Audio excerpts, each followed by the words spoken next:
5 Louisiana rappers who are currently in jail serving time in the Louisiana prison system.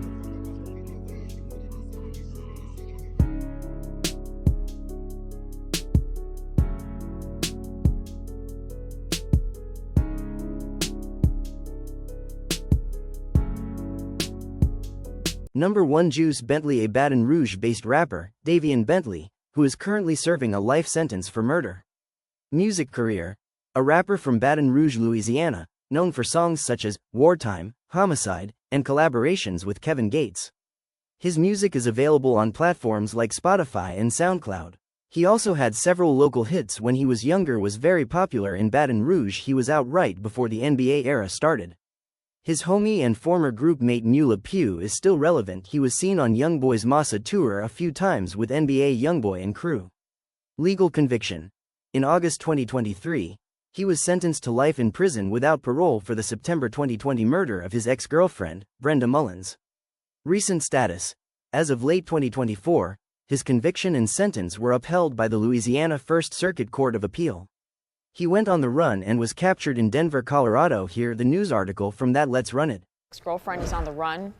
Davian Bentley is accused of shooting Brenda Mullins at her home on Joyce Drive in Baton Rouge around 10:30 last night. After an argument, Mullins was taken to the hospital where she died. Bentley fled. He's wanted for a list of charges, including first-degree murder and home invasion. He's considered armed and dangerous. Number 2. NBA D-Dog affiliate and very close friend of NBA Youngboy. NBA Youngboy connection: he is often referred to as NBA Youngboy's brother or closest friend.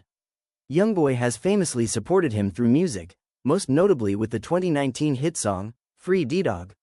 Childhood and early legal history: D-Dog has spent a significant portion of his life incarcerated.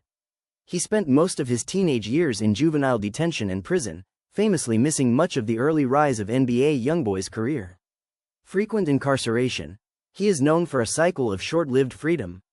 After being released from a lengthy sentence around 2022, he was arrested again multiple times, including an incident in November 2025 while reportedly on tour prison sentence. In November 2025, D-Dog was sentenced to 10 years in prison. Legal charges: his sentencing stemmed from a 2022 high-speed chase in Baton Rouge where he fled from police and caused a fatal car crash. He pleaded no contest to charges including negligent homicide and weapons violations. This dude spent a lot of his life in and out of prison. He had seemed to be on the right path this time with a kid and living his best life with his wife, girlfriend and their child. He has spent most of his life behind bars. He was sentenced to life at 14 years old before his 2025 sentencing. He was briefly active in the music scene, appearing in interviews and releasing tracks like No Mo Favor. Go check out his interviews and music on YouTube.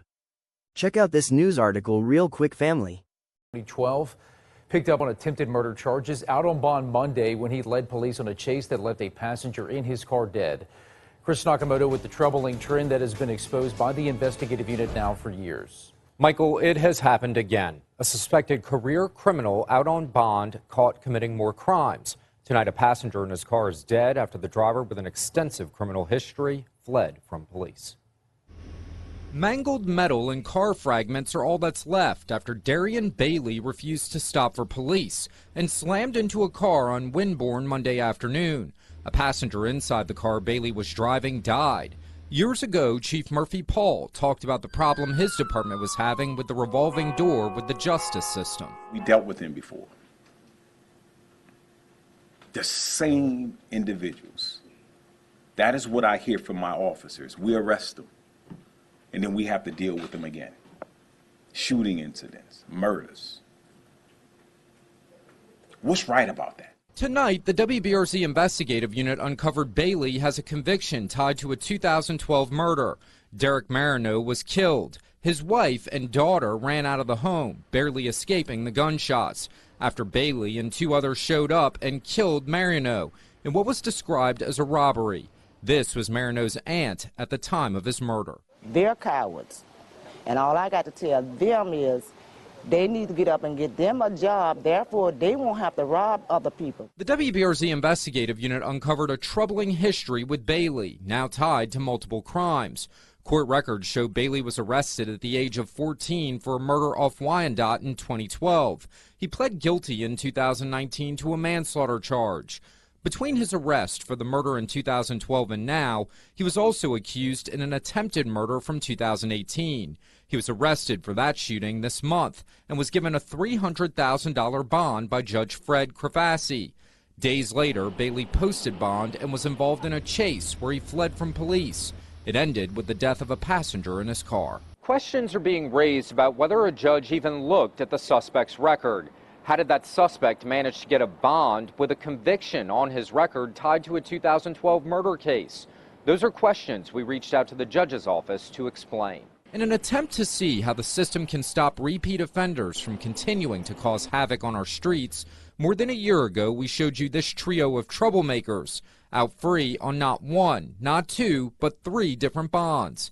At the time, District Attorney Hiller Moore telling us this. If someone is out on multiple bonds and given a chance and then given a second chance, and now he's again on 3rd set of allegations. Tonight, it appears second and third chances didn't work for Bailey, who was being chased by police. They found weapons and a ski mask in the car he crashed, raising concerns and questions about what he was going to do next.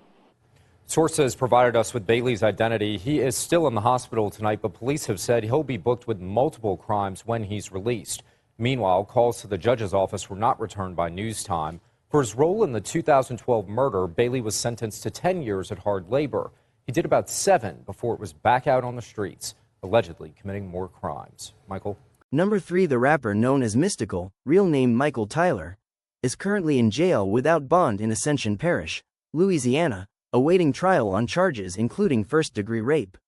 His trial is scheduled for March 30, 2026. He has been in custody since his arrest on July 30, 2022. A judge recently denied another request for bond in November 2025, ruling he must remain incarcerated until his legal proceedings move forward. First-degree rape, simple robbery, domestic abuse, battery, strangulation, false imprisonment, simple criminal damage to property. If convicted of first-degree rape, he faces a mandatory life sentence. This is not the first time Mystical has faced such allegations. 2003 conviction. He served 6 years in prison after pleading guilty to sexual battery and extortion for forcing his hairstylist to perform sex acts. He registered as a sex offender upon his release in 2010. 2017 arrest. He was arrested on new rape and kidnapping charges, spending 18 months in jail before posting a $3 million bond. Those charges were later dropped in 2020 when a second grand jury declined to indict him due to new evidence. Mystical has a lengthy history of legal issues and previous jail time. 2004 to 2010. Served 6 years in prison after pleading guilty to sexual battery and extortion involving his former hairstylist. 2012. Served 81 days for a probation violation following a domestic abuse arrest. 2017 to 2019. Spent 18 months in jail at the Caddo Correctional Center on rape and kidnapping charges before being released on a $3 million bond. All charges from this case were eventually dismissed in 2020 due to a lack of evidence. Early career and Big Boy Records, 1994 to 1996, debut. He began his career with New Orleans independent label Big Boy Records, releasing his self-titled debut, Mystical, in 1994. Major label signing. After gaining local success, he signed with Jive Records, which re-released his debut as Mind of Mystical in 1995. This era was marked by regional feuds with Cash Money Records artists. No Limit Records peak, 1996 to 2000, mainstream success. Joining Master P's No Limit Records in 1996 propelled him to superstardom.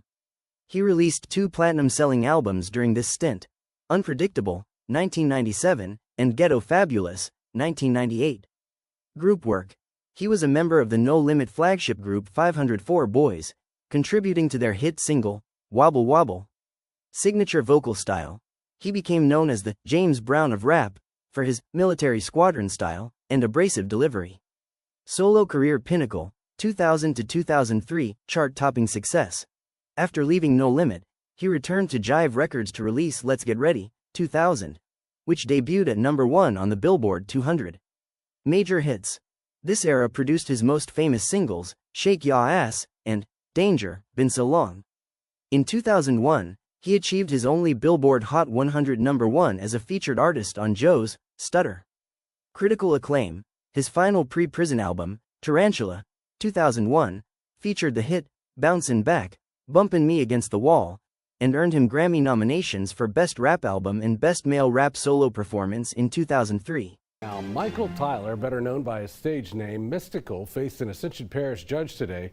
He's been locked up since his arrest in 2022 on rape and domestic violence charges. Our Chris Nakamoto spoke to his family and has more on what they had to say in this. Hey, Chris. Hey, good evening, Greg. His mom told me she's praying for her son, but family members and his longtime friend declined to comment further today. This is video of them exiting the Ascension Parish Courthouse just after 3 o'clock this afternoon. They were in court all day waiting to hear what a judge would do to update this case. He was wearing a bright orange jumpsuit as he sat there in court with the letters APSO on the back. Mystical has been held without bond since his 2022 arrest on rape and domestic violence charges. He's entered not guilty pleas to those charges. Today, attorneys for all sides agreed they'll meet again next week to discuss future dates for the case. A gag order is in place in this case, which prohibits attorneys on both sides from speaking about it. A trial date and bond review date could be scheduled soon. For the WAFBI team, I'm Chris Nakamoto. Greg. All right, Chris. Number 4 Flo, Widner DeGrue, who was signed to Lil Wayne's Young Money Entertainment in 2012. I remember when bro was out, he was nice with the mic in his hands. He is serving a lengthy prison sentence following a high-profile murder case signing. Lil Wayne officially signed Flo to Young Money in 2012 after his standout performance on the track Incredible remix from the mixtape Sorry for the Wait. Notable projects featured on the Young Money compilation album, Young Money, Rise of an Empire, 2014, on the track Fresher Than Ever. Released the mixtape Withdrawals in June 2014 through Young Money and Cash Money Records. Formed the group LAT, Loyalty Amongst Thieves, alongside fellow rappers Kevin Gates and Gutta Gutta. Current status, 2026. Incarceration. DeGrue is currently serving a 40-year sentence for obstruction of justice and a 30-year sentence for conspiracy to commit obstruction of justice. Legal developments. In May 2019, he was originally sentenced to life without parole for the 2015 double murder of brothers Kendrick and Kendrick Bishop. However, due to the 2020 U.S. Supreme Court ruling, Ramos v. Louisiana, that required unanimous jury verdicts for felony convictions, his murder convictions, decided by an 11-1 vote, were overturned. Remaining sentences. While his murder charges were dropped, he remains in prison because he had previously pleaded guilty to the obstruction of justice charges, which were not affected by the Supreme Court ruling. Flo's Widner DeGrue double murder conviction in 2019 was primarily driven by a combination of physical evidence at the crime scene, incriminating surveillance footage, and testimony from his own mother and co-defendant. The crime and alleged motive.